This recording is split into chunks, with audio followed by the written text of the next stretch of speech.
दूर बैठो न करीब आओ तो कुछ बात बने, दोस्त ये दर्द समझ पाओ तो कुछ बात बने।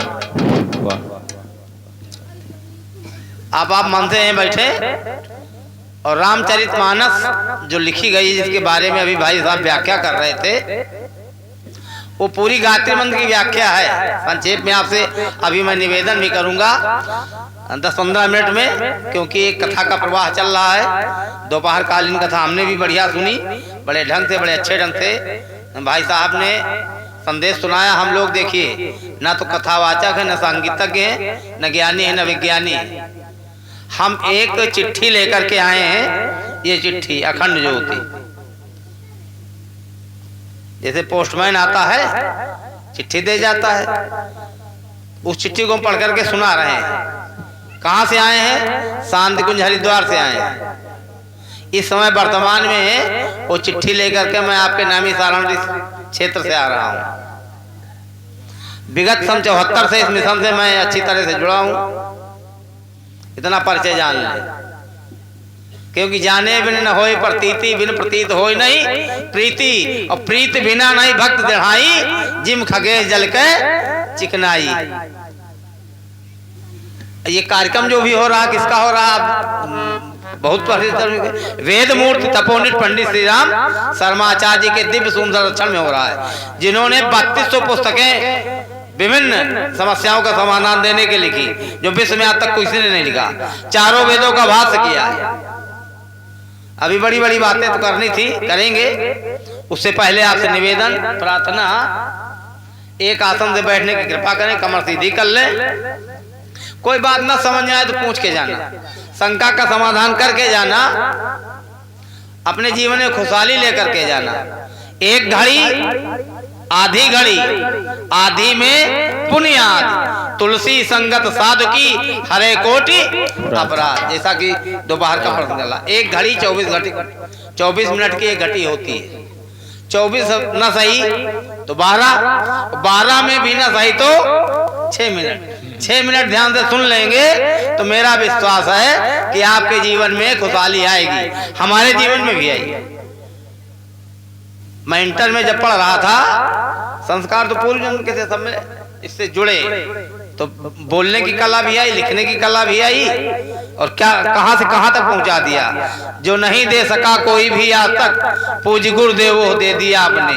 प्राण में प्रेरणा, भाव संवेदना, बुद्धि को श्रेष्ठ चिंतन दिया आपने। वो शक्ति है। आप केवल मनोरंजन के लिए आए होंगे तो मैं नहीं कह सकता। आप आए हैं श्रद्धा से तो लाभ मिलेगा। कैसे मिलेगा?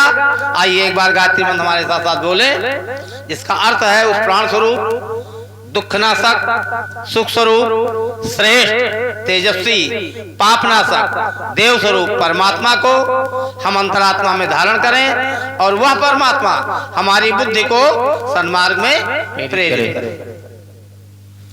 ये भगवान की विशेषताएं कुछ बताई गई हैं और सर्वश्रेष्ठ प्रार्थना है। वैज्ञानिकों ने भी सिद्ध किया है कि जब इसका एक बार पाठ करते हैं तो 1,10,000 से ज्यादा ध्वनि तरंगे, साउंड वेव निकलते हैं। आज हमारी उपासना को कोई भी वैज्ञानिक विश्व का चुनौती नहीं दे सकता है। ये भारतीय ऋषियों की देन है। बड़े सौभाग्य की बात है, आप भारतवर्ष में जन्म लिए, उसमें उत्तर प्रदेश में, उस भी अवध प्रांत में, जहाँ सारे तीर्थ से सारे अवतार जन्म हुए हैं। ऐसी दिव्य भूमि में थोड़ा गरिमा का बोध कीजिए और गायत्री मंत्र एक साथ बोलने की कृपा कीजिए। सावधान।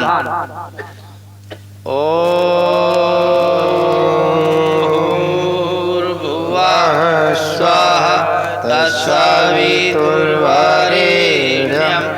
भर्गो देवस्य धीमहि धियो यो नः प्रचोदयात्।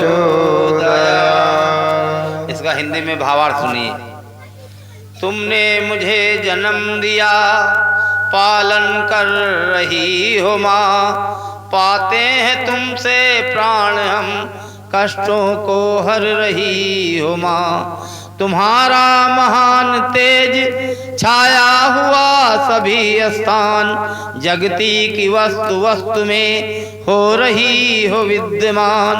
धर के तुम्हारा ध्यान हम मांगते तेरी दया, हे माँ हमारी बुद्धि को श्रेष्ठ मार्ग पर चला, श्रेष्ठ मार्ग पर चला, धियो यो न प्रचोदयात्।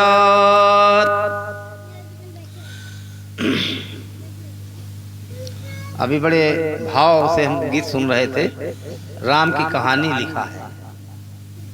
राम कौन है, प्रश्न आता है, और यही प्रश्न किया था। राम कौन प्रभु पूछो तो ही, यही तो प्रश्न किया था। अब उसके आगे कहानी करेंगे तो ज्यादा बढ़ जाएगी। फिर पूर्व जन्म में जब सती थी ना, तो भगवान शिव, भगवान राम का अवतार हुआ, सीताहरण गया था, वहां गए तो दूर से प्रणाम किया, समझ चिन्हारी नहीं की। दूरिन ते प्रभु कीन प्रणामा, कह सच्चिदानंद प्रभु को। है सच्चिदानंद, महादेव से भी बड़ा कोई है। सती को बड़ा भ्रम हुआ। ये कथा हो सकता है आपने सुनी भी हो, पढ़ी भी हो, थोड़ा प्रसंग जोड़ रहे हैं तो बहुत समझाया, शिव जी ने समझाया। शिव जैसा, महादेव जैसा ज्ञानी गुरु, और किसी को समझाओ उसकी समझ में ना आवे तो क्या होगा। कल्पना कीजिए। तो फिर कहा कि अगर इतने पर भी तुमको विश्वास नहीं हो रहा है तो परीक्षा लेकर देख लो। और मैं भी कहता हूं, गुरु से अगर